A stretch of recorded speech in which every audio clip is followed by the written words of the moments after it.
Should all brands? I mean, I guess it's one of the eternal questions. Should all brands be in social? I think my mind kind of shifts back and forth like a pendulum on this. Like, at one point, my view would have been yes. I think that every brand should relish an opportunity to have a more personal, one-to-one, conversational relationship with their customers, and social is the best place to do that.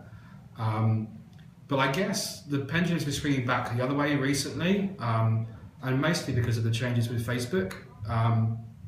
I think that Facebook has really kind of created a strange kind of year for us in 2014, and perhaps going back to some of 2013 as well, when brands were just desperate for engagement. You had the Andrex puppy kind of just constantly tweeting about true or false, is there such a thing as musical toilet paper, or shopping brands talking about the correct order to do the shopping.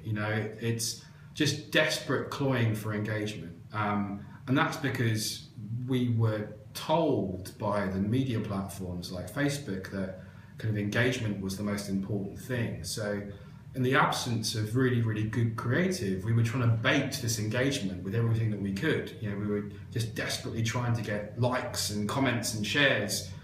And now the pendulum has swept around, and I think actually Facebook in particular is much more like TV than it is Twitter, for example. It's much more about broadcast content, and it's much less about engagement.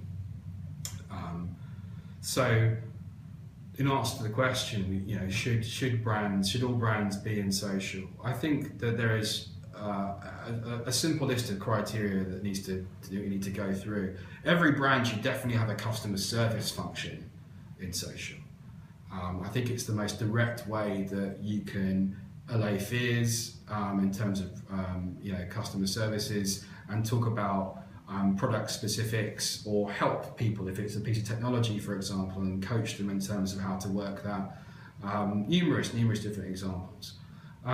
In terms of using social for engagement's sake, well, it depends, doesn't it? I think that who would have thought that a sort of car insurance brand would use a Meerkat in their ATL a few years ago, and now suddenly their Facebook page is kind of people engaging with this fictional Eastern European meerkat. So great for engagement, but ultimately is it selling more car insurance? Well, potentially, because people are engaging more with the brand. It's more front of mind. They have a kind of emotional connection with it. But I think ultimately we need to stop trying to create fake personalities to try and cloy bits of engagement, and actually use social to actually help with business objectives. That was a bad example, actually, but you can edit stuff out.